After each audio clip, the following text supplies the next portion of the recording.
¿De acuerdo? Necesito contarte algo y necesito que te quedes conmigo aquí porque esto es importante. A finales de la semana pasada, el presidente de Estados Unidos cogió el teléfono, llamó a una senadora de Estados Unidos de su propio partido y le gritó insultos y palabrotas. No era una demócrata, no era un miembro de la oposición, era una republicana, alguien de su propio equipo. ¿Y por qué? ¿Por qué haría eso el presidente? Porque ella votó para limitar su poder. Quédate conmigo. Lo que estoy a punto de explicarte esta noche es algo que no hemos visto en la política estadounidense desde hace muchísimo tiempo. Y lo digo literalmente. He revisado los registros. Este tipo de resistencia interna, organizada y deliberada, contra un presidente en ejercicio por parte de su propio partido en asuntos de guerra y paz, tienes que retroceder décadas para encontrar un paralelo. Y aquí está la cuestión. Esto no es teatro. Esto no es el kabuki habitual de Washington, en el que los senadores fruncen el ceño, emiten comunicados de preocupación y luego se alinean cuando llega la votación. Esto es diferente. Estos son republicanos trabajando activamente desde el poder legislativo para bloquear la autoridad del presidente de llevar a este país a la guerra. Quiero que entiendas lo que eso significa. Imagínate esto. Es tarde. Capitol Hill está casi a oscuras, pero los teléfonos se encienden por todos los edificios de oficinas del Senado. Los asesores se mandan mensajes entre sí. Los senadores actualizan sus pantallas, comprueban y vuelven a comprobar, porque lo que están viendo no les cuadra. El presidente no está atacando a los demócratas. No está arremetiendo contra CNN ni contra The New York Times. Está atacando a los suyos, a su propio partido, a sus propios senadores. Y por primera vez en años, no están cediendo. Ahora, llevo suficiente tiempo en esto como para saber la diferencia entre una resistencia auténtica y el arte de la performance. He visto a republicano tras republicano plantarse ante un atril, expresar serias preocupaciones sobre este presidente y luego votar con él el 98% de las veces. He visto los tweets preocupados, las citas anónimas, el refunfuño de pasillo que nunca, jamás se traduce en acción. Esto no es eso. Lo que ocurrió la semana pasada es que los republicanos se unieron a los demócratas para impulsar una resolución sobre poderes de guerra, un mecanismo legal formal para restringir la capacidad del presidente de comprometer fuerzas militares estadounidenses sin autorización del Congreso. Piensa en lo que eso significa. Piénsalo. Miembros del propio partido del presidente miraron su conducta, miraron lo que está diciendo, lo que está amenazando y concluyeron: tenemos que poner barandillas legales alrededor de este hombre antes de que ocurra algo irreversible. Eso no es un desacuerdo de políticas, eso es una intervención. ¿Y cuál fue la respuesta de Trump? ¿Llamó para acercar posturas? ¿Intentó entender sus preocupaciones? ¿Negoció? ¿Se enfureció? Los reportes indican que el presidente llamó a la senadora Susan Collins, una republicana, miembro de su propio partido que apoyó esta resolución, y la increpó con lenguaje grosero. Palabrotas, amenazas, no persuasión, intimidación. Y aquí está por qué eso importa. Aquí está por qué esa llamada telefónica te lo dice todo sobre este momento. Cuando un líder responde a los límites constitucionales con furia en lugar de diálogo, te está diciendo algo. Está revelando cómo ve realmente el poder, no como algo concedido por la ley, no como algo compartido con un poder coigual del gobierno, sino como algo personal, algo que le pertenece, algo que nadie, ni el Congreso, ni la Constitución, ni su propio partido tiene derecho a limitar. Esa creencia de que el poder es propiedad personal es exactamente lo que detonó esta rebelión. Bien, ahora necesito contarte qué fue lo que realmente encendió la chispa.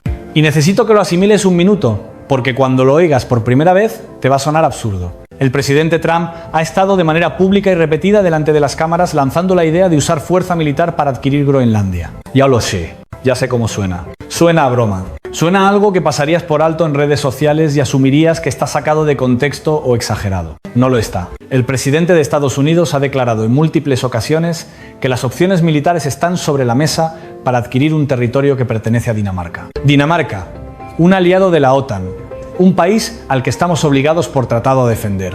Ahora, el senador Chris Murphy lo explicó en el Pleno del Senado, y cuando lo hizo, cayó como un trueno. Porque esto es lo que la mayoría de los estadounidenses no entiende sobre la OTAN, y esto es crucial. El artículo 5 del Tratado de la OTAN establece la defensa colectiva. Es el corazón de toda la alianza. Un ataque contra una nación miembro se trata legal y formalmente como un ataque contra todas las naciones miembro. Ese es el principio que ha mantenido la paz en Europa durante 75 años.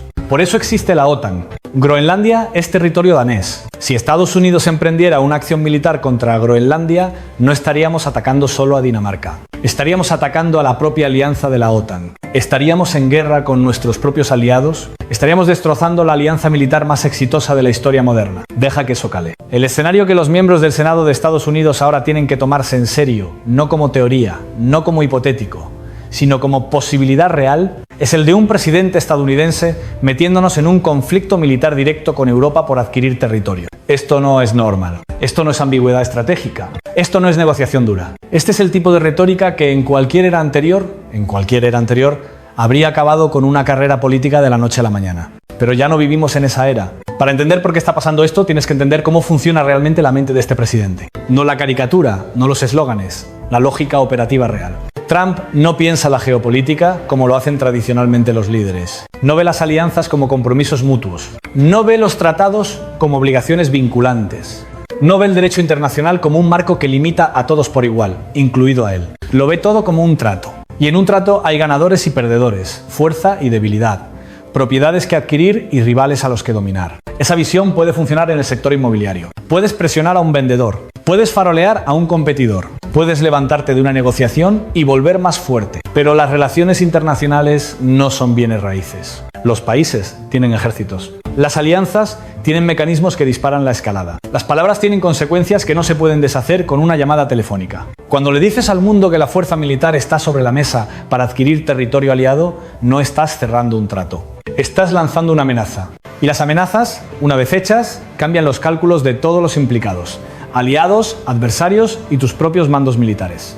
Los senadores republicanos lo entienden. Muchos han asistido a sesiones informativas clasificadas. Han visto lo rápido que escalan las situaciones. Han visto cómo las crisis se desbordan. Saben que las palabras de un presidente estadounidense tienen un peso que no se puede retractar con un tuit. Por eso tienen miedo. No porque se hayan vuelto liberales.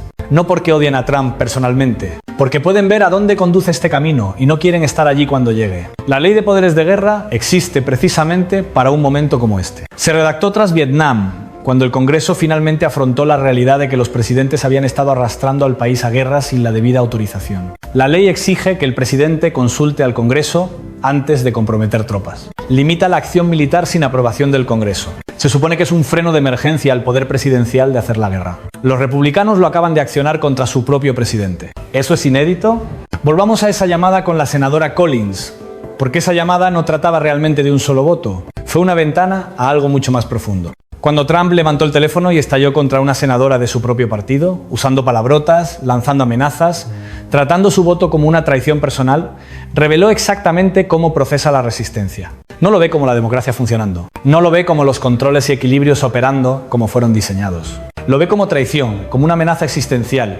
Y eso importa. ¿Cómo responde un líder cuando le dicen no te lo dice todo sobre cómo gobernará cuando la presión aumente de verdad? Toda la estrategia del segundo mandato de Trump se ha construido sobre proyectar dominación total, control completo, inevitabilidad. La imagen de un hombre al que no se puede detener, no se puede cuestionar, no se puede limitar. Nada rompe esa imagen más rápido que miembros de tu propio partido votando contra ti en televisión nacional. Así que arremetió, no con argumentos, no con persuasión, sino con intimidación. Y esto es lo que notaron los senadores. No funcionó. Collins no cambió su voto. Tampoco lo hicieron los otros republicanos que cruzaron la línea, absorbieron la rabia, colgaron el teléfono y volvieron al trabajo. Ese momento, ese fracaso de la intimidación, puede ser más significativo que la votación en sí, porque demostró algo que este presidente nunca ha aceptado del todo. La lealtad en política es condicional. Se basa en el interés mutuo, en objetivos compartidos, en el beneficio percibido. Cuando un líder deja de aportar esas cosas, la lealtad se evapora. Y ahora mismo los senadores republicanos están haciendo cuentas, están mirando la retórica de guerra, están mirando las declaraciones de emergencia, están mirando el caos y se están preguntando, ¿qué exactamente estoy obteniendo de todo esto? Si la respuesta es nada más que riesgo, la alianza no se sostiene. Ese cálculo está ocurriendo ahora mismo en Capitol Hill. No ideología, matemáticas. Ahora necesito contarte algo que está pasando en paralelo. Porque la pelea por los poderes de guerra no es el único frente en este conflicto. Mientras los republicanos se organizaban en torno a la autoridad militar, Trump hizo otro movimiento. Declaró una emergencia nacional relacionada con activos petroleros venezolanos. En la superficie suena a política energética. Asegurar recursos, proteger intereses estadounidenses, Pero mira más de cerca. La cronología para beneficiarse realmente de esos activos. Años, quizá décadas. La infraestructura requerida, enorme. Los principales beneficiarios. Corporaciones energéticas multinacionales, no los consumidores estadounidenses.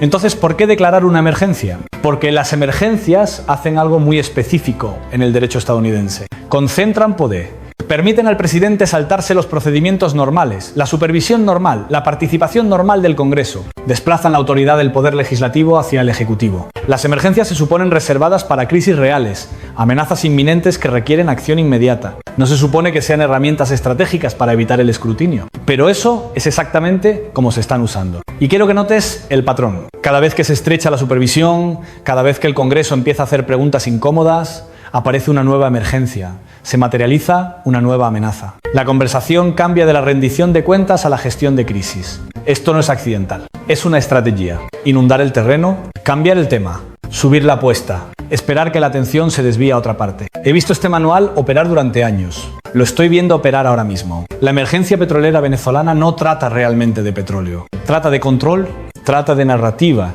Trata de mantener la maquinaria del gobierno tan desbordada por crisis que nunca llega al trabajo lento, poco glamuroso de la supervisión. Y esa supervisión es precisamente lo que este presidente no puede permitirse. Esto es lo que la mayoría de la gente está pasando por alto. Mientras los titulares se centran en los poderes de guerra y las declaraciones de emergencia, debajo se está acumulando una presión más silenciosa. Y puede que al final importe más que cualquier confrontación dramática. Hablo de supervisión, documentación, calendarios. La maquinaria aburrida y procedimental de la rendición de cuentas del gobierno. El senador Sheldon Whitehouse ha estado haciendo preguntas, no lanzando acusaciones. Preguntas procedimentales, precisas. ¿Por qué se han retrasado liberaciones de documentos que se prometieron? ¿Por qué los plazos de revisión se han estirado indefinidamente? ¿Por qué se han incumplido plazos legales sin explicación? No son ataques partidistas, son preguntas de proceso. Y las preguntas de proceso son lo que más temen las administraciones. Aquí está el porqué. Cuando un senador da un discurso criticando al presidente, es teatro. Todo el mundo lo espera, no cambia nada. Pero cuando un senador empieza a preguntar por el cumplimiento del inspector general, por plazos vencidos, por cadenas de documentación, eso es diferente. Eso es el inicio de un rastro de papel. Y los rastros de papel no dependen de la lealtad política. Los registros son cosas obstinadas, no desaparecen con un tuit, no se disuelven en un mitin, se quedan en archivadores y servidores esperando a ser citados por una citación judicial. La administración enmarcó ciertas revelaciones como prioridades, urgentes, transparentes, a punto de salir. La retórica era clara, pero la realidad se ha movido mucho más lento de lo que sugerían las promesas.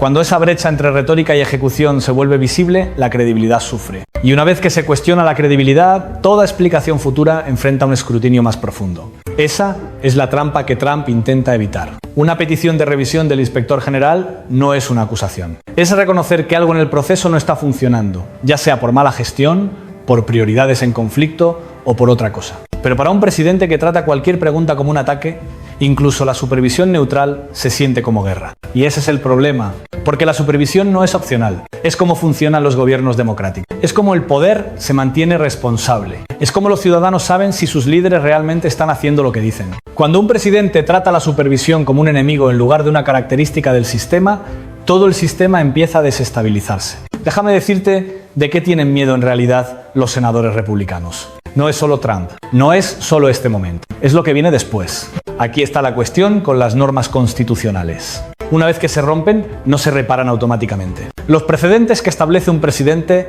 se convierten en herramientas disponibles para el siguiente. Los atajos de hoy se vuelven práctica estándar mañana. Si un presidente puede declarar emergencias para saltarse al Congreso cuando le conviene, los futuros presidentes harán lo mismo. Si un presidente puede amenazar con acción militar contra aliados sin consecuencias, los futuros presidentes se sentirán autorizados a ir más lejos. Si un presidente puede tratar la supervisión como sabotaje e intimidar a legisladores que discrepan, los futuros presidentes heredarán ese manual. Los republicanos lo entienden. Los que llevan suficiente tiempo en Washington han visto cómo se acumula el poder. Saben que defender a un presidente hoy puede significar habilitar a un presidente distinto mañana. Uno con el que no están de acuerdo. Uno al que no pueden controlar. Por eso algunos, por fin, están trazando líneas. No porque hayan tenido un cambio repentino de corazón respecto a Trump en lo personal, sino porque están pensando en la institución, en el papel del Senado, en si el Congreso seguirá importando dentro de 10 años si permiten que estos precedentes se mantengan. Ese cálculo es lo que impulsa la rebelión. No es ideológico, es estructural. Son republicanos preguntándose, si no detenemos esto ahora, ¿siquiera tendremos la capacidad de detenerlo después? Y cada vez más, la respuesta a la que están llegando es no. Una vez que un presidente establece con éxito que solo lo guía su juicio personal, no la ley, no los tratados, no los límites constitucionales, la oficina misma se transforma. Deja de ser un cargo dentro de un sistema y pasa a ser el sistema. Esa transformación es lo que algunos republicanos ahora intentan evitar, en silencio, con cuidado, plenamente conscientes de que podrían fracasar, pero intentándolo de todos modos porque la alternativa es peor. Quiero bajar esto de la abstracción un momento. Porque todo esto, los debates constitucionales, las luchas de poder, las peleas procedimentales, tiene consecuencias para personas reales. Cuando un presidente amenaza con acción militar, las familias militares lo sienten. Son ellas las que se despliegan. Son ellas las que no regresan. Cuando las relaciones comerciales se desestabilizan por una política exterior errática, los trabajadores lo sienten. Si cancelan pedidos de fábricas, se rompen cadenas de suministro, desaparecen empleos. Cuando los aliados pierden confianza en los compromisos de Estados Unidos, todo el mundo lo siente. Se debilita el dólar, se erosionan acuerdos de seguridad, el mundo se vuelve menos predecible. Nada de esto es abstracto. La retórica sobre Groenlandia no es solo vergonzosa, es peligrosa. Hace que los aliados europeos se pregunten si pueden confiar en la protección estadounidense. Hace que los adversarios se pregunten si pueden explotar el caos. Hace que los países neutrales recalculen de qué lado quieren estar. Esa erosión de confianza no aparece en un solo titular. Se acumula gradualmente, acuerdo a acuerdo, relación a relación, hasta que un día Estados Unidos despierta aislado de formas que nunca esperó. Y las declaraciones de emergencia no son solo preocupaciones constitucionales, son distorsiones económicas. Cuando los presidentes usan poderes de emergencia para dirigir recursos hacia metas políticas en lugar de crisis reales, los mercados se deforman, las inversiones se asignan mal, la economía sirve a la política en lugar de a las personas. Esto es lo que está en juego. No solo principios, no solo normas. Vidas, medios de vida, la estabilidad básica que permite a la gente planificar su futuro. Cuando el gobierno se vuelve impredecible, la gente común paga el precio. Ellos no pueden cubrirse. Dependen de que los sistemas funcionen como se prometió. La rebelión republicana no trata solo de limitar el poder presidencial. Trata de proteger la previsibilidad que hace posible la vida normal. Entonces, ¿a dónde va esto desde aquí? No voy a hacer predicciones. He estado demasiado tiempo en esto como para fingir que sé exactamente cómo se van a desarrollar las cosas. La política no funciona así. Demasiadas variables, demasiadas personalidades, demasiado caos. Pero sí puedo decirte qué observar. Primero, observa la resolución sobre poderes de guerra. Si realmente se aprueba con suficientes votos como para sobrevivir a un veto, eso es un momento constitucional real. Significaría que el Congreso está reafirmando una autoridad que ha dejado atrofiarse durante décadas. Segundo, observa las solicitudes de supervisión, las indagaciones del inspector general, las exigencias de documentos, las citaciones. Si esos procesos siguen avanzando pese a la presión, significa que la maquinaria institucional aún funciona. Si se estancan en silencio, eso cuenta otra historia. Tercero, observa la coalición republicana. Ahora mismo, los senadores que están plantando caras son una minoría dentro de su partido. Si esa minoría crece, la palanca de Trump se reduce. Si se queda aislada, la rebelión se apaga. Cuarto, observa el lenguaje de Trump. Cuando se siente acorralado, escala. Más declaraciones de emergencia, retórica más extrema, más pruebas de lealtad. Cuanta más presión siente, más dramáticas se vuelven sus respuestas. Y quinto, este es el más importante, observa qué ocurre con las personas que dijeron que no. Susan Collins, los otros republicanos que cruzaron la línea, los senadores que hacen preguntas incómodas, ¿enfrentan consecuencias? ¿Pierden puestos en comités? ¿Les montan unas primarias en contra? ¿O sobreviven intactos? La respuesta te dirá si la resistencia es viable. Si decirle que no a este presidente tiene un costo aceptable, si la estructura de incentivos de la política republicana ha cambiado de verdad, o si esto fue solo un bache temporal. Eso es lo que determinará si esta rebelión importa o si es solo otro titular que se desvanece. Quiero dar un paso atrás y hacer una pregunta más grande. Porque esta historia no trata realmente de Trump. No. En última instancia, trata de algo más viejo y más fundamental. Trata de si las reglas que gobiernan el poder son más fuertes que los individuos que lo ocupan temporalmente. Toda democracia enfrenta esta pregunta tarde o temprano. En algún momento aparece un líder que cree que las reglas no se aplican a él, que trata cada límite como un obstáculo, que ve la Constitución como una sugerencia, no como una restricción. Cuando eso ocurre, el sistema enfrenta una elección. Puede doblarse, puede romperse o puede resistir. Ahora mismo estamos viendo el sistema de Estados Unidos siendo puesto a prueba en tiempo real. Los poderes de emergencia, la retórica de guerra, la intimidación a legisladores, el trato de la supervisión como sabotaje, todo es presión contra los límites. Y los límites están respondiendo. No tan rápido como algunos querrían. No tan firmemente como otros esperarían. Pero respondiendo. Republicanos cruzando el pasillo. Inspectores generales recibiendo solicitudes formales. Senadores haciendo preguntas incómodas. Votaciones que no se suponía que iban a ocurrir. Eso no es nada. No garantiza que el sistema aguante. La historia está llena de democracias que se doblaron hasta quebrarse, que toleraron pequeñas violaciones hasta que las grandes se volvieron normales, que un día despertaron y descubrieron que las reglas se habían reescrito mientras todos estaban distraídos. Pero tampoco es inevitable. Los sistemas resisten cuando la gente decide que resistan. Cuando los legisladores deciden que sus juramentos importan más que sus carreras, cuando las instituciones priorizan el funcionamiento sobre la conveniencia, cuando los ciudadanos prestan atención y exigen rendición de cuentas. Nada de eso ocurre automáticamente. Todo requiere decisión. Y ahora mismo algunas personas están tomando esa decisión, de manera imperfecta, incompleta, pero tomándola. Esa es la historia debajo de todo el ruido. Déjame dejarte con 3 cosas. Primero, esta rebelión es real. Los republicanos ya no solo critican a Trump en privado, están votando, están impulsando resoluciones, están trazando líneas que nunca habían trazado antes. Eso no significa que vayan a ganar, pero está ocurriendo e importa. Segundo, los poderes de emergencia se están convirtiendo en armas. El patrón es claro. Cada vez que crece el escrutinio, aparece una nueva crisis. La conversación cambia de la rendición de cuentas a la respuesta de emergencia. Esto no es coincidencia, es estrategia. Y reconocer esa estrategia es el primer paso para no ser manipulado por ella. Tercero, los precedentes sobreviven a los presidentes. Lo que ocurra en este conflicto moldeará cómo funciona el poder mucho después de que Trump se haya ido. Los atajos de hoy se convierten en las normas de mañana.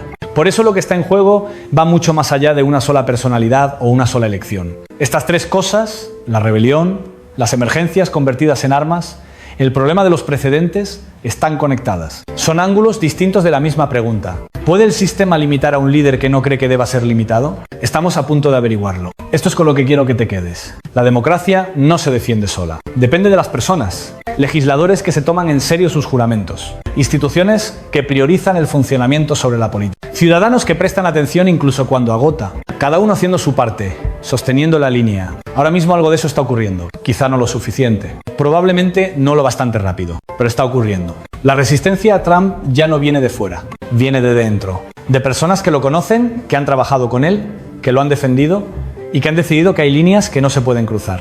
Eso es significativo, no garantiza un final feliz. La historia está llena de advertencias ignoradas, oportunidades perdidas, sistemas que se doblaron hasta hacerse añicos. Pero es un recordatorio de que los desenlaces no están predeterminados, de que las decisiones importan, de que los individuos en el momento adecuado pueden cambiar la dirección de los acontecimientos. Estamos en un momento así ahora mismo. Lo que ocurre a continuación depende de si suficientes personas en el Congreso, en las instituciones y en el público deciden que las reglas todavía importan más que cualquier individuo, que el poder debe estar limitado, no ser personal, que la democracia vale la incomodidad de mantenerla de verdad. Yo estaré observando, y tú también deberías hacerlo.